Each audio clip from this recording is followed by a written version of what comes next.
Joining me now is writer and broadcaster Esther Krakue. Esther, we are loving having the King and Queen here in Australia, but an interesting piece in the UK Telegraph saying that King Charles may be the first and last king to visit Australia. We'd love to know about this piece, and what's your view? Well, this piece is based on clearly the Republican movement in Australia, seeing this as sort of hopefully the last visit from a British monarch. Personally suspect it will not be the last.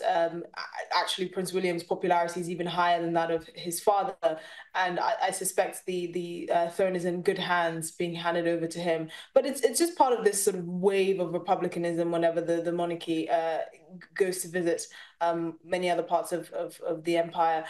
Look, the reality is, one thing we've noticed is actually politicians in Australia, Australian politicians tend to be quite a distance from the rest of the country. So we've polled, according to Republican polling, only about 30% of the country is really in favor of abolishing the monarchy, which is actually lower than anticipated. It usually hovers around sort of 35 to 40%. So the Republican movement is actually losing steam. And so they've been using this visit by the king to try and say, actually, Australians are on the side of abolishing the monarchy. And it's not really kind of getting the kind of traction that they're hoping for. We've seen the Not My King movement follow the king from all the way from the UK actually to Australia, and some also local branches of that movement have followed him as well. But it's not really kind of gaining the same kind of momentum that was hoped. The king has always been clear that the decision of countries to no longer have the monarchy as their head of state is for the countries to make that decision for themselves.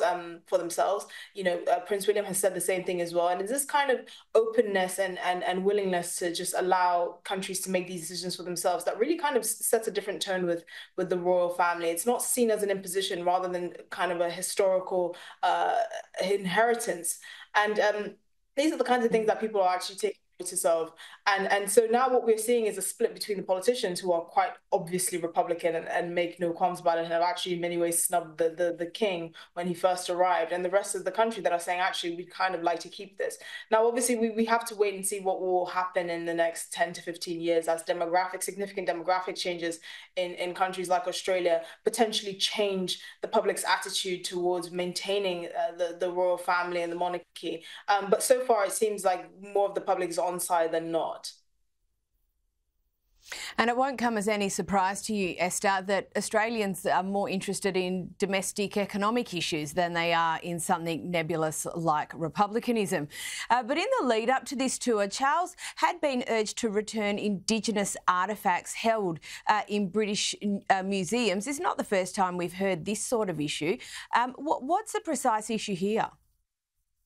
Certainly not. So it's been estimated that I think over 39,000 artifacts across 70 museums in the UK that have artifacts from Aboriginal communities from Australia, and there's always been calls for reparations, sending them back to where they come from.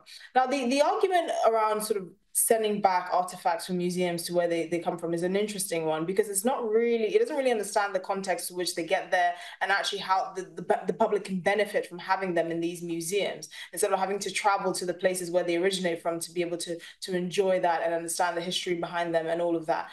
But it's interesting, King Charles has been called upon to be an ally and an advocate for expediting the repatriation of these artifacts, even though they are simultaneously at the same time trying to get rid of him as the head of state of Australia. It's interesting how you'd want him to be an ally, but only for a cause that benefits them.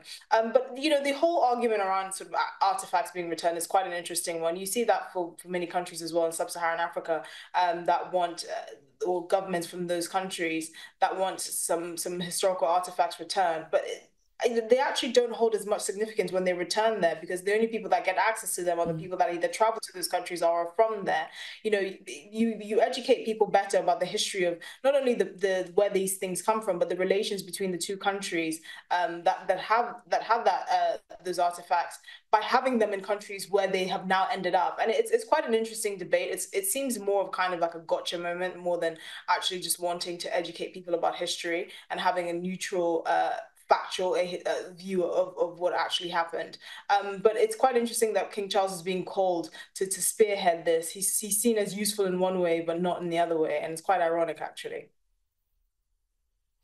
And while the King and Queen are here in Australia, Prince William was out this week. He did an interview regarding an upcoming documentary on homelessness. We've talked about it before. Here's a clip. There will be some people who might question whether you're the right person to lead this project and its efforts to end homelessness. How would you respond to that? I think everyone having a right to a safe and stable home benefits us all. I come with no other agenda than desperately trying to help people who are in need. And I see that as part of my role, is that why else would I be here if I'm not using this role properly to influence and help people where I can. Now, when are we expecting this to be released and what should we expect from the content?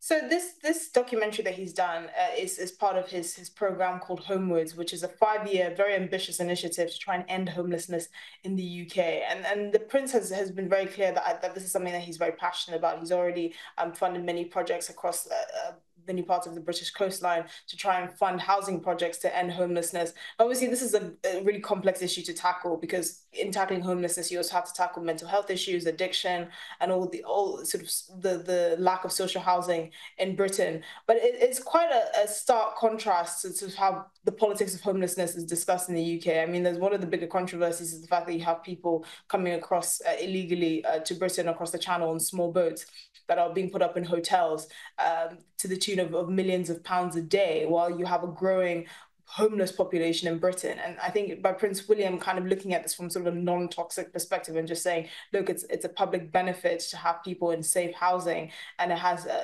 positive repercussions on crime levels, for example, addiction, all of that. You really see kind of the real value of the royal family in shedding a light on issues, but not making it a very toxic political debate. Now, this is a very ambitious plan. Like I said, it's a 5-year initiative. Now, many doubt he will be able to end homelessness in Britain in 5 years, but actually, it just sheds the light on what can be done if you really put your mind to it. And it's going to be an interesting sort of initiative to see go forward. I mean, so far the public reaction has been actually quite positive. Many people are saying this is actually something that really needs to be tackled. A fifth of the English population, for example, are living in social housing. The homeless population is growing. Kids living in poverty, for example, is also increasing, which is the legacy of COVID, for example. So these are one of those positive things that he can shed a light on. You could see from the clips that are coming from the documentary that it was very lacking in ego. It was more about sort of public service and highlighting the public good that can come from ending homelessness, or at least tackling it seriously. And one last one before we go. It's been reported this week that Harry and Meghan have purchased a European getaway. What do we know? Yes, so they've joined the cohort of celebrities, particularly British celebrities, that are buying homes in Portugal, because Portugal has an EU sort of visa-free scheme. If you buy a property there and you spend a short amount of time in Portugal every year, which basically amounts to like a family holiday, really. We know that Princess Eugenie as well and her husband have a home in Portugal, and that the couple spent time with them. The Sussexes spent time with that couple last year as well. So it's not surprising that they're choosing to put down roots in Portugal, so to speak, as some sort of a family getaway. And it also comes after they were evicted from Frogmore Cottage. So they don't actually have a residence here in the UK. So this is one way that they can have some sort of base in Europe without actually having to be in the UK, which Prince Harry still allegedly doesn't feel safe with bringing his family over. Esther Krakue, as always, thank you so much for joining us.